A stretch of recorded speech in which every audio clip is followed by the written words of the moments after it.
Hello everyone, my name is Lisa, I'm from Lala Wellness, and for the next little while these yoga moments are going to be sort of like mini classes. So a series of poses that are all related that you can share in your classroom or with your kids at home. With the weather that we're expecting in the GTA this week, you're going to be spending a lot of time indoors. And that can be really hard on kids because they're not able to get outside and run around and get their energy out in that capacity. So you might have to come up with creative ways to allow them to express themselves and allow them to move and have a little bit of fun too, whether they're indoors or outside.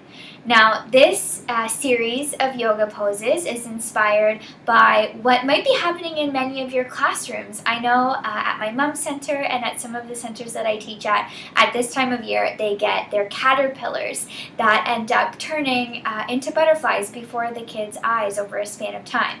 So the way that we're going to start is in caterpillar pose. So what I'll do, I like to use props. So I have this puppet that turns from, well, I won't give out the surprise, but I'll show them this and I'll ask them what it is, and they'll say caterpillar. We'll get really excited and then get down onto our bellies for caterpillar pose.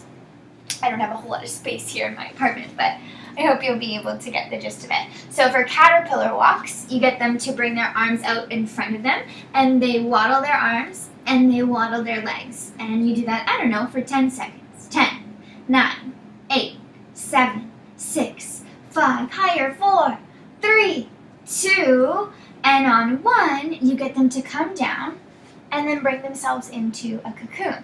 So what I'll do is I'll say sit on your knees and bring your nose to the floor while I turn this guy into his cocoon.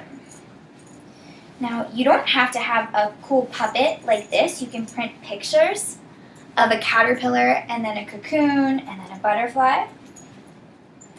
There we go. So I'll show them the cocoon and I'll say, get on down, and we stay there, and I have them count to 10 usually, or however high you're hoping to challenge them to count. So it looks like this. And then they wiggle, wiggle, wiggle, wiggle, wiggle out of their cocoon, and they bring their feet together and their knees apart to turn into a butterfly. And you can flap your butterfly wings like this. You can bring your hands on your shoulders and flap them all together. You can stand up and be a butterfly. You know, let the kids explore what moving like a butterfly means to them. So we transition from caterpillar to cocoon to butterfly. Now, another pose that you can use to extend this, bug spring story is the kids can lie on their back and be the grass. So they lay down and they kick their feet just like this, pretending like their legs are blades of grass flapping in the wind, or just, enjoying the breeze. Now, when they do this, they're working on their core a little bit. They're stretching through the backs of their legs. And this is also a pretty calming pose because our mind and our heart are close to the ground. So they might do this for a while. And then I would get them to hug their knees in towards their chest. And I'd say, look up towards the sky. I have a surprise for you. Now, one really handy tool in my bag of tricks is a flashlight.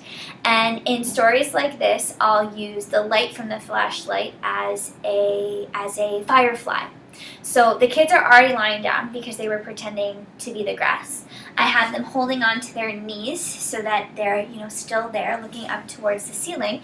And then I'll take my really heavy-duty flashlight. You don't need something like this. Just a simple flashlight will do. And I point it up towards the ceiling, and I have the light dance on the ceiling, and they follow it. And that's a really mindful experience because in the moment, all they're focused on is that firefly that is flying above them. Then from there, I'll get them to count with me, 1 to 10, and then once I get to 10, I'll say goodbye, firefly, and then I'll turn the firefly off. I'll make the firefly go away, and we'll have our rest. We'll do our deep breaths, and I'll sing the resting song for them while they lie down. So I know this was a really long, winded explanation, but It's just 5 simple poses: caterpillar, cocoon, butterfly, the grass, and then hugging their knees in towards their chest to look up at the firefly.